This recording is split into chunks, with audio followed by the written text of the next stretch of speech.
We have four teams left, and dare I say that Denmark are a dark horse anymore. Hello and welcome to the Euro special of the All Balls. I have special guests with me today. Arnold Wilson, Business Head, India on Track. Eric Malaki, International Business Manager, India on Track. Sandeep Krishnan, Senior Business Manager, India on Track. And Saul Vasquez, Senior Specialist in Football Projects Development for the La Liga. How's it going, gentlemen? Hi Rahul. Hi Kyle. Hi, Rahul. Hi, everyone. Hello, everyone. Good to see you. Good to see you too, Good to guys. see you all. Before we get into the episode, just quickly something about yourselves for our viewers. We'll start with Anand. So Rahul, thanks, KP, thanks for having us. I work with India on Track. It's been almost 7 years that I'm with the company. Uh, I head the training division, and in that we run La Liga football schools. That's how we are close friends with Saul. Saul was one of our technical directors based out of Bombay. And we also run NBA basketball schools. And we partner with a host of other global partners for training programs across the country. So that's in a gist what we do. Eric. Again, thank you, Kyle and Rahul, for this beautiful opportunity to talk football with my friends, first and then colleagues later. So what I do is I handle an international program for India on Track based out of Portugal. We run a 10-month intense training program for athletes from India. So I organize their food, stay, transport, training, basically everything you can think of here in Portugal while living with the athletes. Amazing. Sandeep. Hi, Rahul and KP. Thank you for having us on the show today. It's a great opportunity for us to talk about football. Like we should normally talk about football during work, so it's great to talk about it in a platform. So thanks to you guys for that. About myself, I'm a senior business manager with India on Track. Uh, I head the West and South region for training division for Anand's team. And I'm a big Chelsea supporter and also a Mumbai City FC fan, big time football fanatic, and also I just hope it's coming home this year. So that's a hint. And finally, Saul. Well, guys, thank you for having me here. It's great to have a break during the working hours to speak about football. I'm speaking about football the entire day, but today is something special because, as you know, I was working with all these amazing guys in India, and I truly miss them, honestly. So it's great to see you and to see them as well, and let's try to enjoy. That's wonderful. Let the games begin. Saul, since we're on you, our first semi-final, Italy versus Spain. Now, a little bit about Spain's tournament. So, they've had goals. They're the top scorers of the tournament, but they've had them in bursts. They've not scored their first game, then they scored one, then they scored five each, and then they scored one again. So, how do you judge Spain's tournament till now? Well, to be honest, I think that even in Spain, nobody realized that Spain could be now in semifinals. So at the beginning, even here, the newspapers and the TV news were thinking that probably in quarterfinals we will be out. But I have to say that Luis Enrique is doing something amazing with the team because nobody was expecting such a nice performance, for example, against Croatia. And even if the last game against Switzerland was not that great in terms of football quality, the chances that they are creating are many more. So, for example, in the first game, they missed, I don't know, but probably 10, 12 proper occasions. So it's like sometimes you press and suddenly everything goes out. So hoping that now in semifinals the capture is still going out. So anyway, Eric, since Saul has spoken so much about Spain, I want to come to you and say that in the last game, Spain deployed a 4-3-3 attacking formation with Morata, Torres, and Sarabia leading the line. But from what I see, Dani Olmo and Gerard Moreno are the highest goal scorers for this Euro 2020. And they contribute 3.3 key assists and key moments in the game. Do you think that they should start this game? Absolutely. I completely agree with whatever Saul said, but I feel like Spain have really good players in Lorente, Moreno, who they haven't used to their maximum potential. And we watch a lot of La Liga, and we see what they can do. They're two unbelievable players who definitely should be, starting all games for Spain. And I don't know if he's found the right system in which he can play both of them together at this time. But it'd be great to have Dani Olmo playing as well, and Gerard Moreno up top as well. This actually happens to be the most played fixture among European nations. Now, Anil, I want to come to you. The Italians, I mean, also come into the fact that, probably England will face one of these in the final, you being an England fan. But the Italians have been ruthless this entire tournament. They've scored in every game. They've conceded a couple. And there was, Insigne was reborn last game. He was all over Belgium, whether it be defending or attacking. Do you think current form puts Italy over Spain? I completely feel that Italy are the stronger team, and that's because they have consistently performed. They have grown from every match. It's not like they've fired in one and gone quiet in the other. So if you look at how all the bigger teams have performed as well, a lot of them have had, couple of bad games, but I think consistently Italy has come through. Their defense has been quite tight, and as you said, Insignia, and even they, you've got Jorginho and Verratti, and all of these guys have contributed. And I think this has been one of those teams that have, as a team, performed. And you can, I'm surely going to, say that I feel that Italy is going to scrape through. Sorry, Saul, I love you, but I feel Italy is going to push through. Even though Spain seem to be quite a strong team coming into the latter half of the tournament. So, like Anil, like you said about Lorenzo Insigne, pivotal part. But Sandeep, I come to you with this question.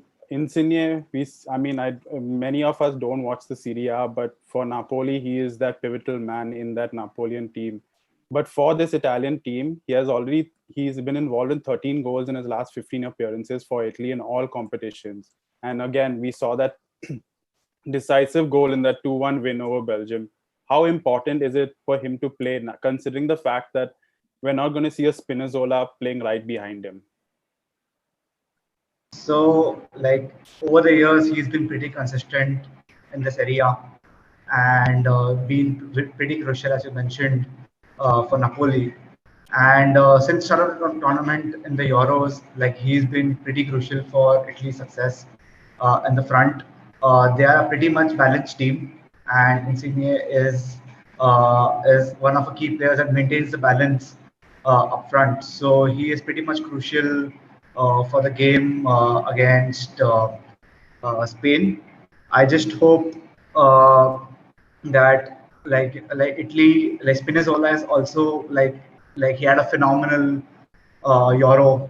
Like, I think Jose Mourinho had a fantastic player at the start for him in AS Roma, but like, unfortunately he got a bad injury and like he'll be out for 5-6 months.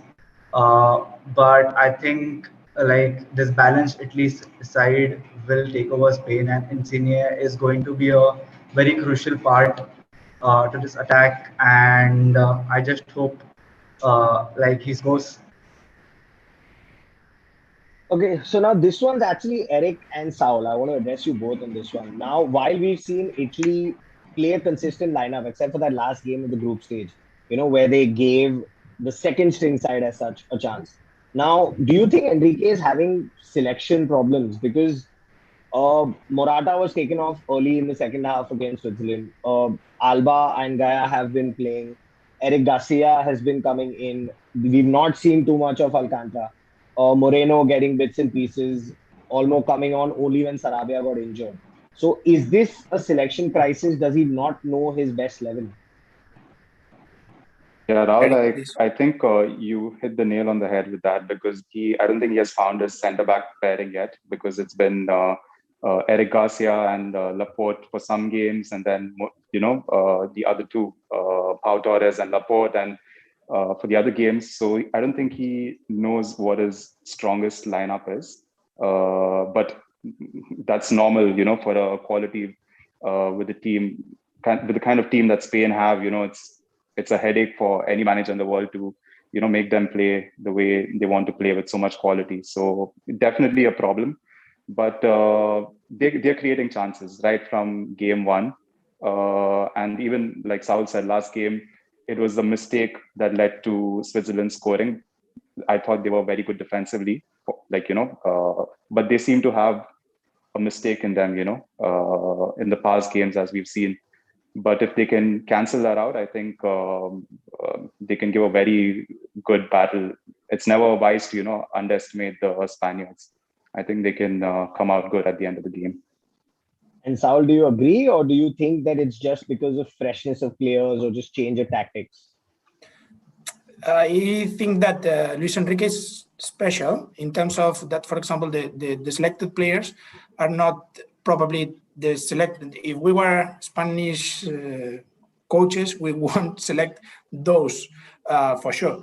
At least we will change something, right? But I think that he has a very clear idea in his head. And for example, those rotations in terms of today, Gaya instead of Alba or Eric Garcia instead of Pau Torres, he's changing to find the best performance. So now I think that he got at least the best lineup that he can put on the 11 the starting 11, sorry. And I think that he has more clear ideas than us. So from outside, we don't know what he's going to do. Actually, if he's doing some substitutions, you never know what's going to happen. And sometimes this is the strength of that team because he's going ahead. And I just would like to say that, for example, if you want to play against Italy, like, for example, now in the semifinals, you will face a very strong team, but not about Insigne or Chiesa or Berratti, that they are amazing. They are top players. They are amazing because when they concede a corner because they block a ball, they are happy. They kiss. The defenders are kissing one to each other. The goalkeeper is giving them thanks because they are celebrating a clearance like a goal, same way. So I think that Spain has to beat that kind of game instead of think like, okay, I'm gonna create chances, I'm gonna miss those chances. They have to understand the game in a different manner, totally different manner, and it will be good because I think that the team, it's a different team. No Italy, no Spain face a team like Italy or Spain. They were facing totally different opponents. So I think that it will be great to see which team will have the ball and what they want to create with that ball. Let's see. So Anil and Sandeep, I'll come to you with this. Kyle, I want to just ask one thing. So Eric, you mentioned, just to your point, all right. What it's a good problem to have as a selection. He has such great players, he has so much of depth. But when you're playing against, like, for example, a team like the Swiss, and they are a man down, and you're in the 70th minute, this type of a team which has this kind of talent, this kind of depth, you should be finishing the games. It should not be pulled to extra time and then penalties. Meaning them winning, I think it's great because they really put in the effort to want to win. But they left it late when it comes to penalties because the Swiss should technically have been finished in regulation time because they had a lot of time with playing with only 10 men. Is my point of view about, you have that kind of talent, and probably it comes back to having a team that plays together. So, yeah. But Anil, having said that, that no side has benefited more from own goals in the Euros than Spain with their 3 own goals. And Italy are coming into this side with the only team being with a 100% win record going into this game. Yes. Now, why I ask you this is because Unai Simon, we saw in the Croatia game, let in a complete blunder, which just ball rolled under his foot. Yes. Do you not see as maybe not I'm not going to ask you this as a United fan, but more on the fan of a goalkeeper. Do you not think De Gea should come in place of him? And another question is, because why I say this is because Donnarumma, on the opposite hand, we talk about how young he is as a player, but he's been there, done that, had more than 100 caps for AC Milan, but 30 starts, just 2 goals conceded. Do you think that this is going to make a difference? I think I mean they should stick with Unai, especially after the last game, and he kept them in the Euros with the penalties. So I do think it's fair to and especially not change up like your goalkeeper during the quarterfinals and semi-final stage. Also, if you saw the game against, which I'm sure you did, against Croatia, he pulled off I think around 2 to 3 miraculous saves and kept Spain in the game. So I think he completely earned his spot after the blunder. I mean, I've never seen anything like that at that level of late as a goalkeeper, but he completely made up for it. And I mean, again, De Gea is a United guy, and we would love to see him in goal. But in all fairness, Unai has earned he's safeguarded his spot after the first goal blunder that he had. So Sandeep, and also at the sorry, Kyle, just to add a point and also in the penalty shootouts against Swiss, like you could see his face and tell that like he's going to save this. That's how confident he was, right? So I think it's a fantastic choice to go with him ahead of DDG. No, of course, but I mean, having said that and having agreed with you that he showed that he wanted to save that penalty. He wanted to be that front man when the time comes upon him. But we've seen Pau Torres and Laporte make us sort of few judgmental errors when it comes to defending, whereas you don't really see that with a Chiellini and a Bonucci because they're so solid-minded. They're so they stay back on counter-attacks. They're never pushing in front, but Laporte tends to push in front. Pau Torres. Do you think that will affect this game in any way? So that's what. So Leonardo Bonucci and Chiellini both are like Italian legends, football legends. I can say they have like a combined experience of playing for for the last 10-12 years. And they have been playing in the Serie A system since the beginning. So definitely they have been rock solid at the back. When it comes to Laporte and Pau Torres, I think it's a pretty new defensive pair coming into the Euros, considering Laporte just came in one month before so Euro started. So I think that pair needs a bit of experience and bit of a playing time together, and I think then they should be good. But right now, definitely, they are not in the same position because they are making a lot of errors. Like you can see in the game, they are not confident enough. They're losing the ball sometimes in between, and that's where I think that will be a key factor, considering also the Italian attacking form.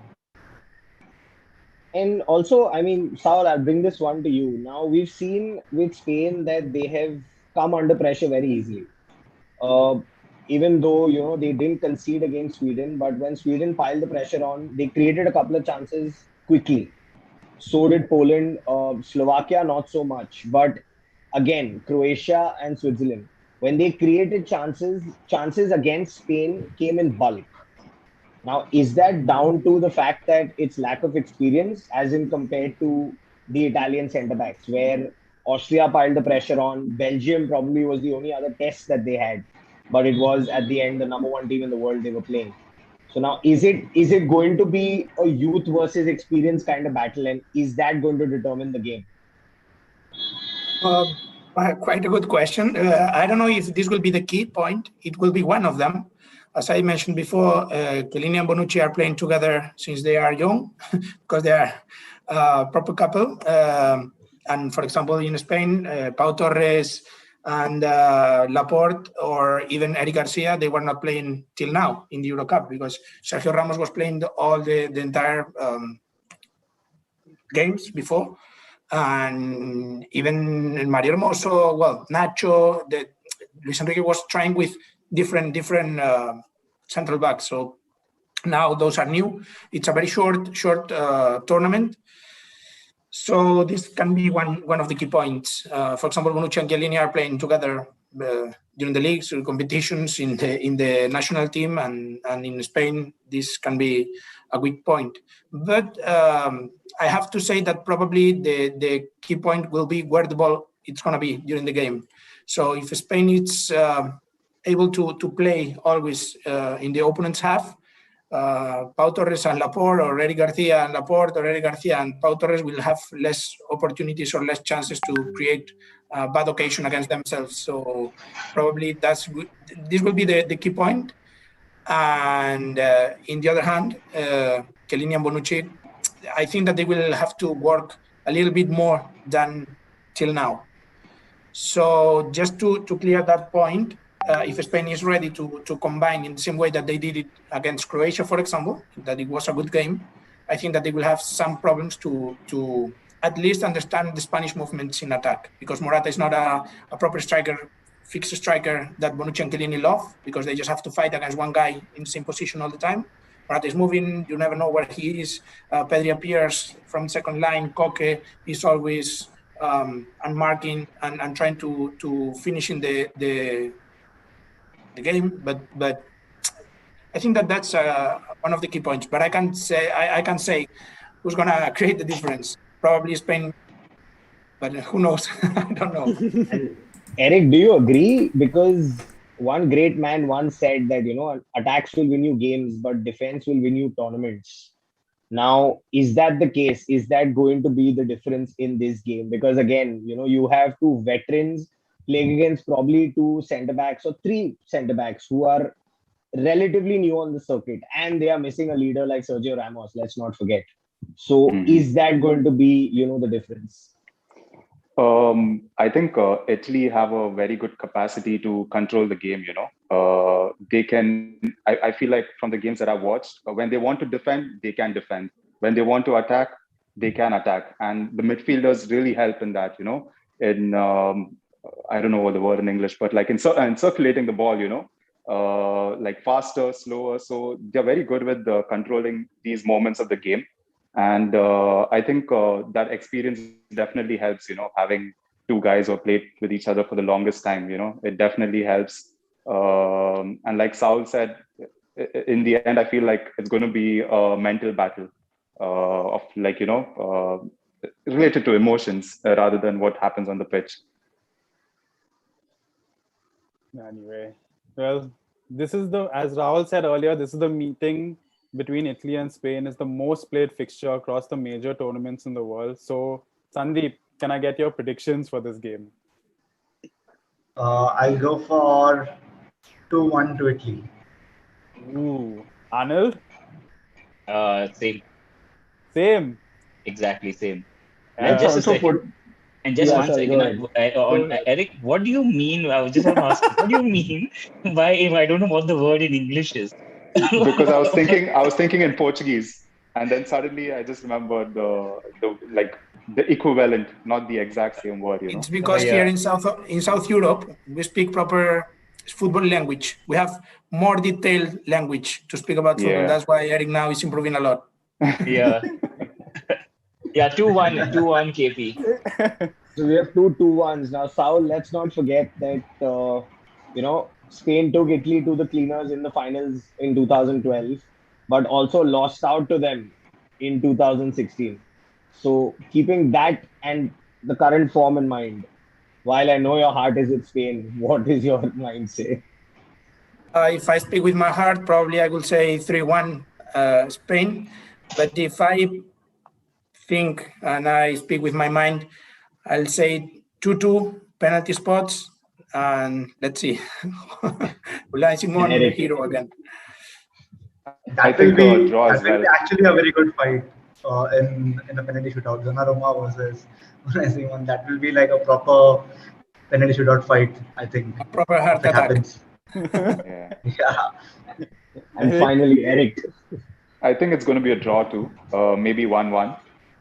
But I'm curious to know as to, like you said, that it's the highest played fixture in the Euros. So I just want to know who tips it in terms of results in the past. Do you have any information on that, Kyle? I mean, it's not Kyle the will. highest in the Euros. It's the highest in the world major Okay. across World Cup So and I think Yeah, So who's tipped it? Spain lead by 1. sorry. Spain tips it because Spain tips it. Italy's beaten Spain only twice. Yeah, in the 14 meetings that they've played. Mm-hmm. So not It's going to good be to a know. walk Thank in the you, park. guys. Not at all. Not at all. That stat comes from the man in the England shirt. And speaking of the man in the England shirt, our next semi-final is England versus Denmark. Now, let me just bring across this fact that Denmark is joined at second place in the amount of goals scored this tournament with 11. They're tied with Italy, one behind Spain. Starting with you, Sandeep, they had an emotional start, you can say, to the tournament. They only won one game in their group stages, and they're here in the semi-finals, and they don't look an underdog.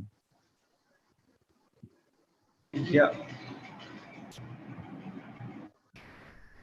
They definitely don't look like an underdog for sure. Like they have reached the semi-finals of Euro. That is like a crazy feat. Like a lot of teams were eliminated way before that. They had a emotional start at the start that was devastating to see Ericsson in that way. But the team showed their unity at the start of the game at that time, and the same unity and the spirit is carrying them through the ranks of all the top teams in the world, and now they are in the semi-finals. So it's going to be crazy. And Arnold, while I want to say that England got the easier side of the tournament, they're not among the goals scored as per these three teams. But we can't escape the fact that England are yet to concede. So I mean, this fixture, all right, like, but definitely England's my number one pick. But the Danes have everyone's heart from the start of this tournament. So but more than that, they've also played like they are playing every game from the point of view of playing it as a team, playing with all their heart, and playing it to take the trophy back home. So when you have a squad like that, then the stars don't matter. So these guys are going to come full throttle at you, and I'm pretty sure they're going to score against the English team. But I mean, I will say that England will make it through, but I would really didn't wish the Danish team were playing against England, because these two are for me what I would have wanted to actually have in the finals. But I will say that England will still make it through over Denmark. Okay. Sal, I wanted to actually ask you this. So Denmark usually plays a 3-4-3 formation with Kaya, Christiansen, Vestergaard, and Schmeichel as their backbone. But even though they've played this, they have taken losses against Belgium and Finland. Do you think that this will affect the game versus England? I think that it will affect, but because I don't think that Denmark will change their formation now in semifinals, because it was something they were succeeding with that formation and that style, even if they are conceding some goals. But probably I think that England will change something, right? Southgate is changing the formation, changing different players. So it will affect more what England change against Denmark than what Denmark can do in terms of formation. We have to say that even Denmark is playing with 3 central defenders. They are conceding, but I think that if they were playing with 2 and 2 proper fullbacks, they won't defend better. Because at the end of the day, when they have the ball, they are attacking. They include a lot of players in the front, so they may the main goals that they are conceding is because someone is counter-attacking, some teams are counter-attacking them, or something happens, a rebound, second ball. So it's not a proper expected goal where someone is playing properly in a positional attack and create chances from that. So I don't know if this can be the key point, but it will be one of them for sure.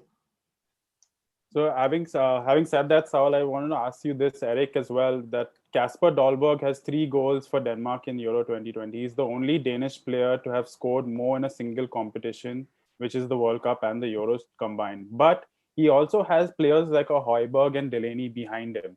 Do you see them making a difference in this game? Because we saw in the last game against the Czech Republic, Delaney was pushing all the way right up to center forward, right up to a striker position. No, 100%. See, both players play for top leagues, and good teams. And Højbjerg, especially, he's been playing in England for the longest time now with Southampton and now with Tottenham. So he knows the English game inside out. So it'll definitely be a massive advantage having Højbjerg and Delaney playing. Delaney, again, a really good player. So it really helps to have the backbone. The 3 center backs also play in top teams, and Højbjerg and Delaney playing in top teams really helps them in expressing and giving them the freedom to attack the way they do. And just to add one point, guys. Yes, go for it. Just to add one point on what Eric said, I think that those players can be the key point in Denmark attack. Because, for example, England, well, everyone knows that they are playing with Rice and Phillips in the center, right? Mm-hmm. Those gaps between Wright, Phillips, Stones, and Maguire, or if they are playing with three central backs, I think that this will be the key point to attack England, because England is quite tough and strong in defense.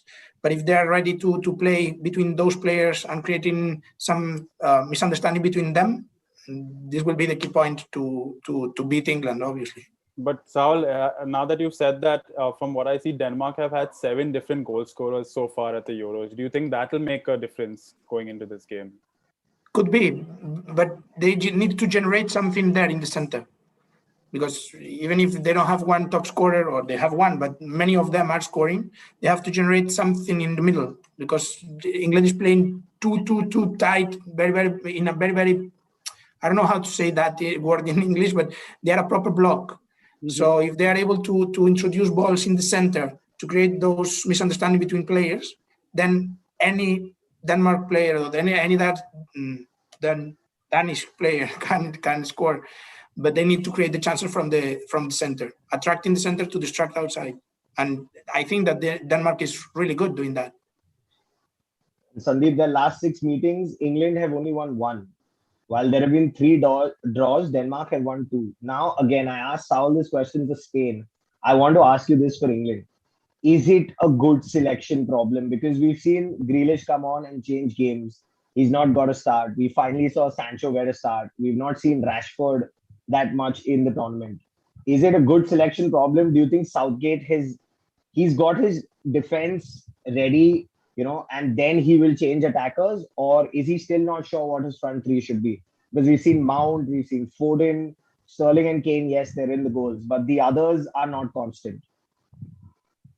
Yeah, so I think this problem arose when, for example, Mason Mount was when he interacted with Billy Gilmore, he was suspended for the 3rd game in the group and the round of 16.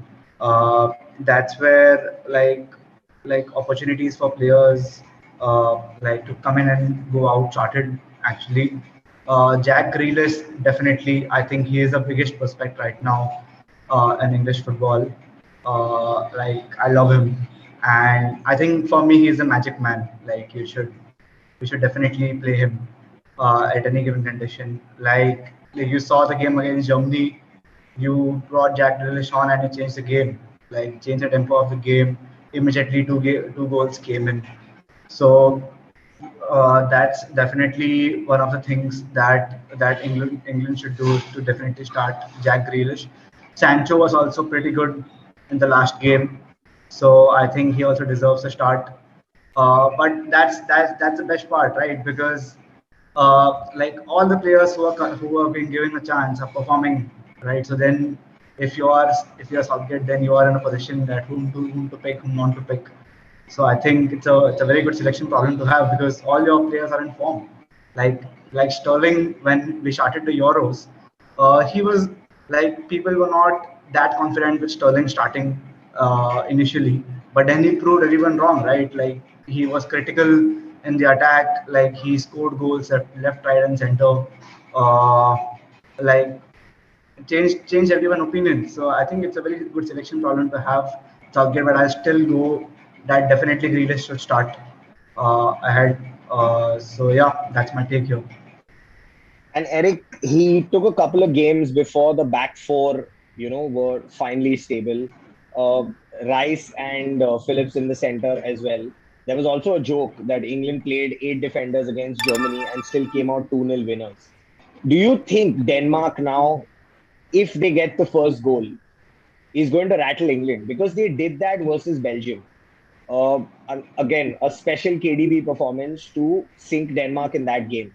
But if they hit England for the first goal, is that going to rattle England or are they stable enough to take care of it? No, no. It's if they start the same way they've started, with their five defenders and two center defensive midfielders, and if they concede, um, it's going to be England's going to have been some problem because they've never been in this situation in this entire tournament before, having not conceded a goal. But yeah, I think the biggest problem we thought going into the tournament for England would be the defense. But he has somehow, we always knew that they have talented players up front. They can score a lot of goals. Defense is where everybody was a little, dodgy. But they managed to solve that problem. So I really don't see how. I don't see how England will concede, but yeah, anything can happen. They fixed a big problem in sorting that defense out, and going ahead, I think they have got a lot of goals in them. Like all the players who play up front can pop up at any time and score goals. So even if they go behind, I think they have enough manpower to come back and rescue the game. Anil, so Eric just spoke about keeping clean sheets and having a rather watertight defense, but England have kept clean sheets in all 5 of their games at the Euros.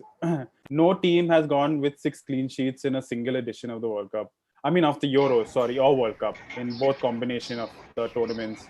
Do you think this gives people like Maguire, Shaw, John Stones, and Kyle Walker more of a morale boost that they can keep a rather watertight defense as well as attack? Like we've seen Luke Shaw assisting, so I think Kyle Walker can do it on the other side. So definitely, I'm quite sure that they would be confident about. Rather, I would say that they are not going to be the type of people who will be low on confidence on these type of facts. Like they will want to thrive to achieve more because just simply of the kind of teams that they play for, the kind of pedigree these players are, and also if you look at the two, that is Phillips and Rice, who are sitting on top to play box to box football and protect the defense line as well. So they've got an extremely tight unit. And when you have that type of a squad, and on top of it you have people like Luke Shaw, who probably got 3 to 4 assists while keeping clean sheets. I mean, this is a dream squad or a dream defense line to have. When you've got clean sheets, you've got assists coming in, and you've got 2 of your central defensive midfielders playing box to box and ensuring that they're breaking all the possible moves that are coming that are being built up in front of the defense line. This will completely change the way they approach the game. And as I said, they come with a lot of experience and pedigree as individuals and the teams that they represent at the club level. But that said, I feel again that the Denmark are going to score at some point. This is because they know that they're playing for everything in this game. It's the semi-finals. They have the world backing them, and they're going to play it out. They're going to come out, all guns blazing for sure. How the English team respond to that is what is going to make them champions or not. Interesting. I liked how you looked at that. So, Saul, we did speak about how Southgate may have changed a couple of formations from 5 at the back to a 4-2-3-1. But there are two names on that team sheet that he doesn't necessarily drop, which is Raheem Sterling and Harry Kane. Raheem Sterling has been involved in 22 goals in 21 appearances for England, and Harry Kane has 27 goals in 26 games for England. How important is it for both of them to be playing together, or do you see one of them being dropped in this situation? I think that they're going to play 100% sure because Sterling is performing in a great level. So it's probably the man of England in attack. And then Harry Kane is the leader in attack as well, because at the beginning he was starting probably not as good as he is now, but now he's scoring, he's plenty of confidence. So Southgate is not going to move them for sure. Then he can remove and put another different pieces, but it's going to be the same Sancho, Grealish, Mount, because all of them are good. We were speaking about that. They are very, very, very good squad. But those two in attack, if we are speaking just in attack, are key. So I don't think that they're going to move both of them. And just to reiterate back, do you think Jadon Sancho will play or Bukayo Saka? Because they both had incredible games. I don't know, because probably none of them. Probably Grealish or who knows, or probably Mount in one side and someone inside. Because I think that the English squad now is unpredictable, because same as we were speaking about Spain, Southgate create the situation of play the most part of the squad they were playing at least some minutes.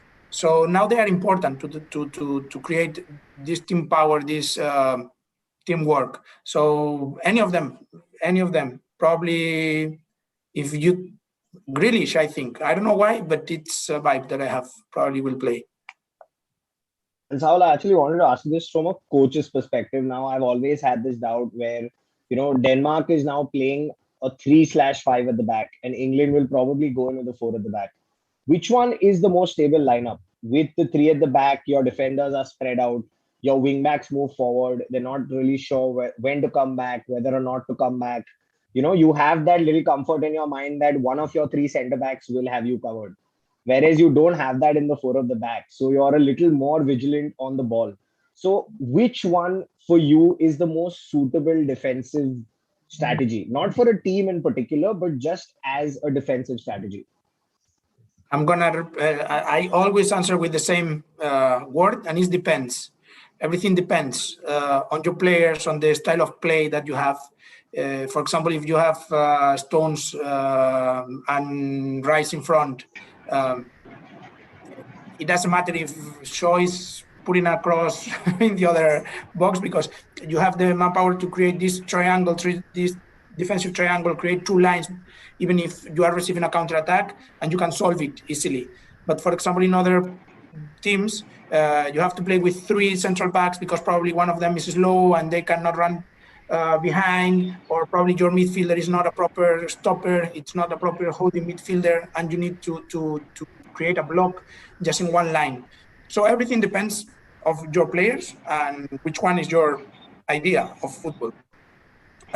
For example, if you want to attack, for me, from a general perspective, this is always something that we can change in terms of names, but from my perspective, if you want to attack, 4 in the defensive lineup is much better, because you just get 2 central backs to stay back with a holding midfielder, and both of the full backs can attack in different ways. For example, going inside, same as Pep Guardiola is doing in Man City, or going front, same as Jordi Alba is doing in Barcelona.